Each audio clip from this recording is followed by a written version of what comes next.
Well, my friends, we now have to come to terms and accept that the IIconics are no more. They got broken up on Raw, that's it, finito, done, kind of came out of nowhere. But let's just take a few seconds to remember the good times. It was weird, wasn't it? I bet if you joined in, you're now wondering what the hell you were doing. But my name is Simon Miller. We've got another Raw in the books. A lot of it was good and a lot of it made no sense. But that works for me because I am Mr. Ups and Downs. I take the finger of power and I give the damn show the ups and the downs. Let's up those downs.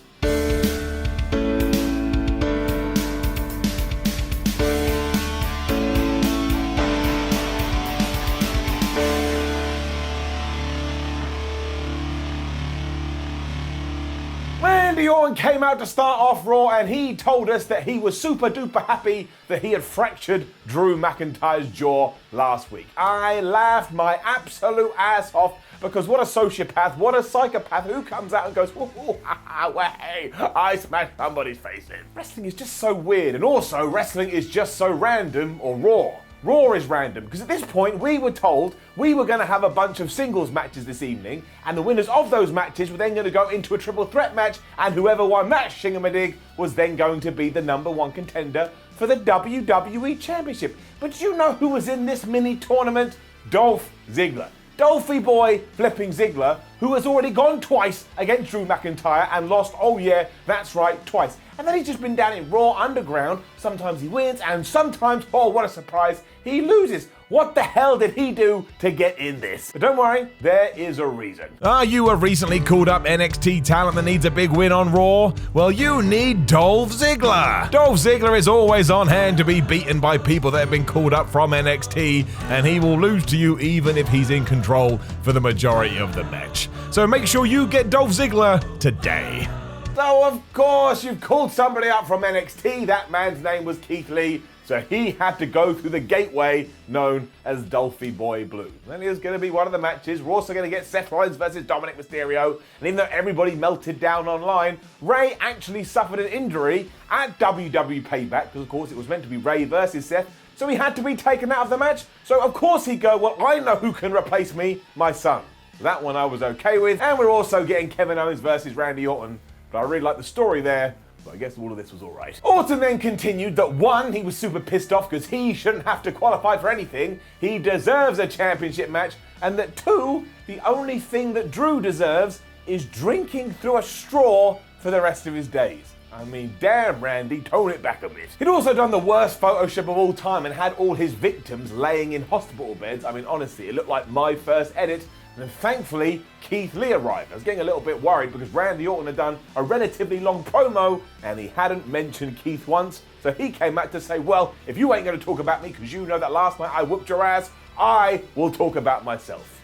And he did. Lee was really good here too as he brought all this up and then of course told Randy Orton to bask in his glory until stupid Dolphy Ziggler arrived. And he attacked Keith Lee and he gave him a DDT as Randy Orton was like M. Bison in Street Fighter going, ho, ho, ho, ho. That's more like Sagat. Still, we then had this round 1 match, if you want to call it that. It was fine. I would have preferred it if Keith Lee had just wrecked Dolph Ziggler because, you know, WWE has no plans for Dolphy, so why we have to do this, I don't know. And I'm also very confused why World Wrestling Entertainment's new method is, okay, we have a babyface and we have a heel, and despite their size differences or despite whatever, the heel will just beat up the babyface for a while, and the babyface will come back, hit their move, and get the 1, 2, 3. And I enjoyed this for what it was, and of course Keith Lee did get the victory, so everything was okay. But why couldn't they just wrecked him like a train? Well, that would be gimmick infringement, because you've seen Braun Strowman's new entrance video. Still though, imagine he had lost. Imagine he had lost. We would all be here now crying. Nobody wants to cry. It's not Rey Mysterio, he's only got one eye. Then my deepest, darkest fears were realised, because Shayna Baszler and Nia Jax, or Jaxler, the brand new women's tag team champions, were being interviewed, and they just bickered like kids. Nia Jax thinks her plan was why they were successful. Shayna Baszler thinks it was her plan as to why they're successful. They may as well have been arguing about who ate the last piece of pizza they left in the fridge. It just doesn't feel that legit, and then thankfully Asuka danced into frame and brought the joy and wonder of the world with her. She also pushed Shayna Baszler and got in Nia Jax's face, so I presumed, alright, one of these people is now going to become the #1 contender, which makes no sense as to why they became tag team champions. But apparently not. Asuka's just great. Adam Pearce was then back, and man, he's working hard. Although this did make sense, because he had arranged the security on SmackDown and Retribution weren't able to attack, so he was now doing the same thing on Raw. Although I figured it out. I get it. Essentially, Retribution don't work weekends, which is why you don't see them at pay-per-views, and they don't work at Wednesdays, which is why you don't see them on NXT. They're sleeping or something. We then had just the most surreal segment with Asuka finding out who was indeed going to challenge for her championship. Down. Because after dancing to the ring in order to keep those dancing steps going, Asuka was asked, well, who would you like to face for your title? And she just reminded us of everybody she's beaten so far, and it's quite the list. Then Mickie James interrupted, and I was a little bit excited at this point. She made her case for being in the match before, of course, out came Natalya and Lana. And Asuka was like, look, I'll take on you, and I'll take on you all at the same time. And even if they had done that, they being WWE, nobody would have actually believed that any of them would have beaten Asuka. It was just so obvious. This then led to Mickie getting in Asuka's face when, of course, Lana and Natalya attacked. But even though they're meant to be bad guys, Asuka and Mickie James then fought them off. And you can probably see where this is going a mile away. I just think we could have structured it better. It felt so out of nowhere because really WWE hasn't had a plan for the Raw Women's title in a while. Hence why originally it was meant to be Shayna Baszler and Asuka going after the Women's Tag Team Championships. They even put advertising on Facebook, but who cares? Still, Mickie did defeat Lana in a matchup when all this was done, and then afterwards just pointed at Asuka, which is probably good enough for her to get that match. I mean, men have to go through all these matches. Women can just point. That's not their fault. Because WWE ain't thinking. More madness next, because the Viking Raiders were hanging out with Cedric Alexander when the most pushed person in the entire company arrived. I am, of course, talking about Demi Burnett. And even though she's been on the show for about 4 weeks, I still don't have a flipping clue why she's there, or really, who the hell is Demi Burnett. She was impressed that Cedric had turned down the Hurt Business, so surely now at some point, he is actually going to join them, because this was just like a massive alarm ring and go, whoop, whoop, something bad's going to happen. It's like when you're watching a horror movie and the jock guy just wants to have sex with his girlfriend, even though clearly a bunch of weird and creepy things are going on, that any normal human being go, maybe we should just check the perimeter, because it certainly smells like a serial killer's about to attack. There was also more turkey legs and Angel Garza with roses. It was basically copy and pasted from last week. I tell you what was really cool though and got my eyebrows just to raise a little bit. Charlie Caruso had gone to Aleister Black's dark room to probably say, what is wrong with you, you absolute mad scarf-wearing fool? Why did you attack Kevin Owens? He had nothing to do with your eye. When, of all people, Randy Orton came out of the dark room, because of course later on it's going to be Kevin Owens versus Randy Orton.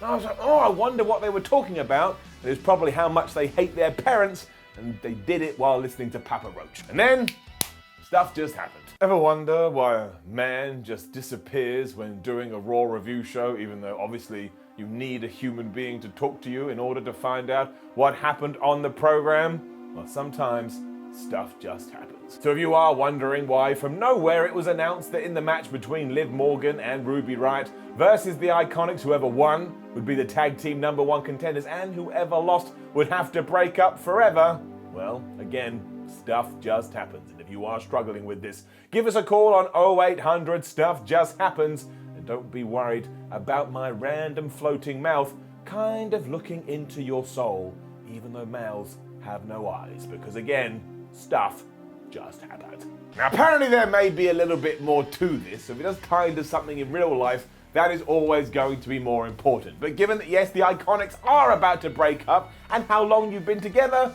you think we could have given it just a tad more build. But no, the stuff just happens. I mean, why didn't you just say no? Do you want to be in this match? Nah, mate, today I think I'll be alright, thanks very much. Then we then had an interview with the IIconics, and they transformed into baby faces, where they told us this really sad story about how long they've been together and how breaking up would be the worst thing of all time. You tell me. And if I had just read what happened next on paper, I wouldn't have believed I'd ever have done what I'm about to do, but when I saw it with my eyes, Kevin Owens versus Randy Orton, up. And why? Because it pushed stories that I'm interested in forward. Because when Kevin Owens was making his entrance, who of course attacked him and absolutely whooped his ass, it was Aleister Black, and he even gave him the black match. That left the referee to go, well, you aren't allowed to fight Randy Orton because Kevin Owens is a loon. He's like, no, I want to fight. And even though he got a few licks in, Randy just RKO'd him 1, 2, 3. I mean, this lasted about 8 seconds. So my main reason behind this is that it enhanced everything between Owens and Black, and we just need Aleister Al to come out on the program next week and give us a really good promo explaining this, because if he is mad about his eye, he really should be talking to Murphy and Seth Rollins. And talking of people with one eyes, we were in the back then with the entire Mysterio family. Ray, what are you doing? Why do you not learn? You brought your son to the damn thing and he got, beaten up with a stick, and now not only is your wife back, but so is your daughter. You bring this on yourself, Ray. You really do. Anyways, he talked about the injury he did suffer at Payback, but he's so happy for his son, who is going to take his place in the match later with Seth Rollins. And I was fine with this. I love Dummy Boy. I think he's great. I think he's progressing absolutely fantabulously. And also he said here, look, I know I'm the underdog, but I'm gonna try and do my family proud. And I was like, look, Dom, don't even worry about it. You do a better job than Ray. One-eyed Ray. Time for the MVP Lounge next. I just like the Hurt Business. MVP and Shelton Benjamin allowed Bobby Lashley to have his own entrance so they could go, woohoo, hey, he's the brand new United States champion. And given that Apollo Crews had jumped them all, after their match at the pay-per-view, they promised revenge, which is going to happen later when Apollo takes on Shelton in Raw Underground. Ruh-roh. I then got excited because Cedric Alexander came out by himself, and as Umvup said, have you finally had a change of heart, hence why you're here alone. But he wasn't here alone, he was actually with the Viking Raiders, who were just hidden, and why they didn't just all come out at the same time, I don't know. I mean, Eric and Ivar did jump the Hurt Business, but I was still just like, oh boy. However, there was something here, and once again I felt intrigued. Even though at one point, Shelton Benjamin and Bobby Lashley and Eric and Ivar were just fighting on the outside, which now WWE referees are fine with, even though a few weeks ago they weren't fine with it, Cedric Alexander used the most devastating move in all of sports entertainment, the surprise roll-up, to surprise MVP and get the victory for his team. But when the rest of the Hurt Business was about to jump Cedric, MVP Umvup was like, no, let him go, and he smiled about this, as if he was thinking of something that we were not thinking. But the real shame is we have to bring down the board, and that is number 70. I think I lost track, but I know it's around 70. It's a 70th surprise roll-up the WWE has done since March 2020. Maybe that's why MVP was laughing and smiling. He was like, I can't believe we've done this many. And actually here it worked. But again, man of my word, I said if they kept doing this without a break, we'd give things a down, so it gets a down. What was really strange is then we were in the back and the Hurt Business were just kicking the absolute crap out of Cedric Alexander. So they're either going to beat him into a heel turn, or we're just going to be teased forever. And then the IIconics broke up. If you're wondering why I just threw it at you with no real build, well, that's what WWE did on their show, so why can't I do it on mine? And can you believe it? It ended with the most devastating move in all of sports entertainment, the surprise roll-up. And for all those pedantic peeps out there, yes, it was a cradle, but that's not the point. The point of this, surprise pins. That's what I mean, surprise pins, especially because you had just done a surprise pin. Couldn't you have come up with anything else? Also, towards the end of this match, they were actually trading surprise pins. Like, well, I know what the most devastating move is. And the other person was like, well, I know what the most devastating move is. Anyway, the IIconics lost. They were too shocked to get out of a pin, pull the board down. That's 71. It's all get it down. How the commentary team sold this, though, was genuinely the highlight of Raw, because Tom Phillips not only said, oh no, now they have to break up, but followed it up with, and their friendship is over. You have no idea how much I chuckled at that. That's a far better stipulation. We should have brought that in there. Whoever loses this match can no longer be friends. You're grounded, and you're not allowed to talk to each other on the phone, no text message, no Instagram, no nothing. It's like shows like American Idol. How much better would American Idol be if you're told, all right, if you win the competition, you become a world famous singer, but if you don't, you can never be a professional singer ever, and also your ass gets sent to jail. Viewers up. Peyton and Billy were very sad though, as you'd expect, and apart from the fact that we do know Vince McMahon is very high on Peyton Royce and wants to push her as a single star, I don't know why we did this so quickly. I Guess we're going to find out. I tell you though, Dominic flipping Mysterio. I finally found out how you get good booking in WWE. Just make sure your dad is a legendary wrestler who can go to bat for you behind the scenes. But he is so good, and it's all getting it up. Began with a Seth Rollins promo who was so mad that Murphy had kicked him in the head at Payback. And I was like, yeah, that makes sense.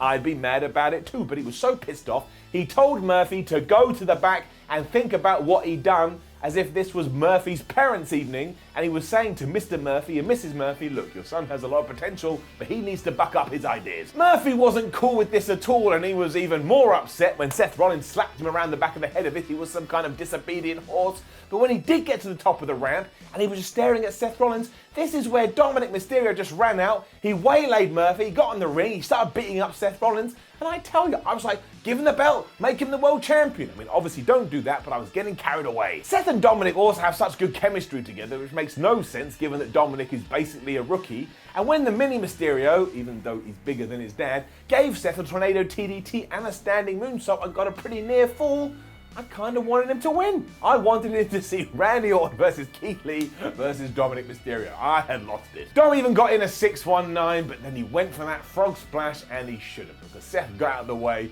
He curb stomped him, got the 1, 2, 3, and this was the right result. And do not forget that Dominic's only had like 3 matches or whatever it is. I think he's on fire. Once again, Ray proved to be a terrible dad and a terrible husband, as he not only made his family watch this, but when Seth Rollins, knowing this, gave Dominic another curb stomp, he just ran off. I don't know if he went to the ring. I don't know if he went after Seth. He just legged it. Maybe he'd finally had enough going around like this. And it was time for Underground. Down we go. Now for one, this massive security guard that Shane McMahon has standing outside of the Raw Underground door should be the main security for WWE in general, because you never see Retribution in Raw Underground now, do you? Also, Titus O'Neil was fighting this week. I'm just going to keep it nice and simple. It entertained me muchly. Fortunately, he then got taken down by Riddick Moss, who smacked him right in the balls. And I was like, yeah, that will do it. And I know nothing really happens here, but I like him. I don't know why. Call me an idiot, call me a bald asshole. It's probably true, but hey, what are you going to do? It seems like the Street Profits are still going to feud with Angel Garza and Andrade. And I was like, why?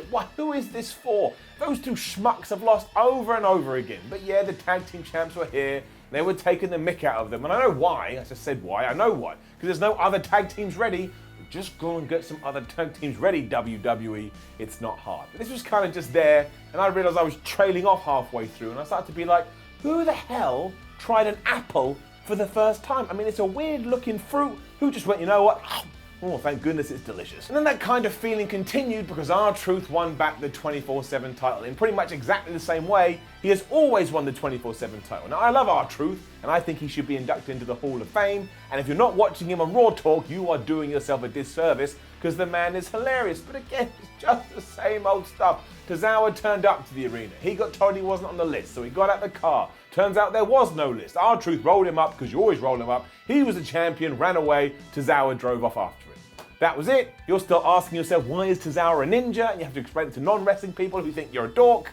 Down. And then yeah, I was right because it was the Street Profits versus Andrade and Angel Garza. And I just couldn't get my head round it. Those two idiots have lost and lost and lost and lost and lost, and yet they keep getting opportunities.